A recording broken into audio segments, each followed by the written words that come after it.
Hello everyone and welcome to another series in discussing about shock. Today we'll be talking about the diagnostic criterion and different shock types and their definitions. It is one of the most important topic to discuss as it is most commonly faced in ER and on wards. So first of all we'll be talking about definitions. So our first definition about the shock is a circulatory failure. The circulatory failure have collapsed due to any of the different types of shock, which leading to inadequate organ perfusion with the evidence of low BP, systolic BP less than 90 or MAP less than 65 mmHg, and with the evidence of tissue hypoperfusion like mottled skin, urine output less than 0.5 ml per hour, and serum lactate more than 2 mmol per liter. So it's one of the most important to know this definition of shock. Then we will talking about sepsis. What is sepsis? So sepsis is basically an infection. It's a life-threatening condition, and that infection leads to a dysregulation of patient response to that infection and causing tissue and organ damage because it is caused by any infection like bacteria, and that bacteria, the human immune modulators, immune cells, the response to that bacteria in a very dysregulated manner, which lead to the organ damage. So that is the definition of sepsis. Next we will be talking about septic shock. What is septic shock? Septic shock is the shock, the sepsis plus shock, and with this diagnostic criterion like what? The persistent hypotension and persistent lactic acidosis.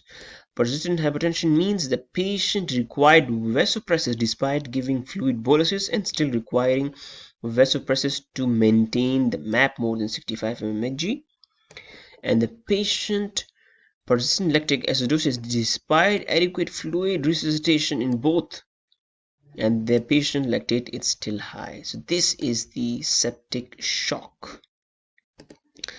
Then we have SIRS.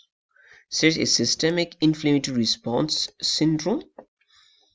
It is a serious condition that occurs when the body's defense response to harmful stressor like any bacteria is exaggerated and causing severe inflammation throughout the body. That is the SIRS definition. So now we will discussing about the criterion. Let's suppose we have sepsis. The sepsis, before the sepsis, we should know about the SIRS. As SIRS we talk about is a dysregulated response and exaggerated response to any harmful stressor. So how would you have a diagnostic criterion? Temperature more than 100 or less than 96, respiratory more than 20, heart rate more than 90, WBC or PCO2. We have this criterion for SIRS. But if you want to define sepsis, we have a one confirmed or suspected infection with two of these criterion of SIRS. Then in severe sepsis, we have sepsis plus we have this sepsis, this criterion with signs of end organ damage, hypotension, and lactate. And we have septic shock. Then we have this severe sepsis with persistent and signs of end organ damage, hypotension, and lactate. Please remember these steps of sepsis and the definition and their diagnostic criterion. Next we'll be talking about the different types of shock. The first one is septic shock, which most likely happens due to an infection. Second one is obstructive shock. We'll be talking about in subsequent lectures, in subsequent slides. Hypovolumic shock and cardiogenic shock. In obstructive shock, there is any obstruction to the circulatory flow, like intention pneumothorax, pulmonary embolism, cardiac tamponade, hypovolumic shock, any fluid loss, blood loss, cardiogenic shock leading to heart failure or ACS, which will arrhythmia, which will lead to this type of shock. So next, we will be talking about the some of the causes of different types of shock. In septic shock, the cause are infection. In hypovolemic shock, we have bleeding or fluid loss. Bleeding means the patient have trauma, ruptured aortic aneurysm, GI bleed.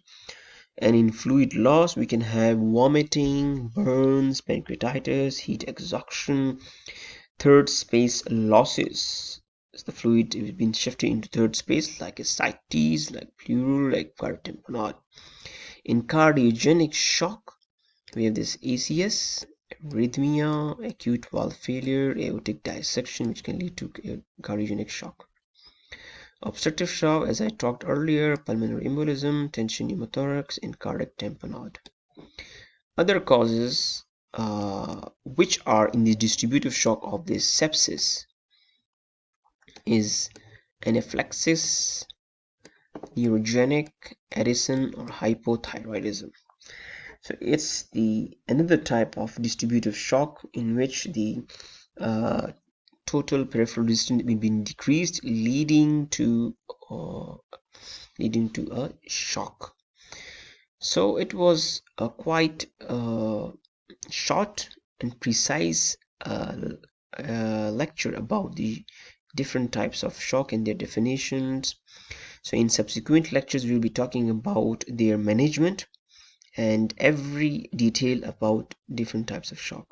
Thank you for watching. Please like and subscribe my channel.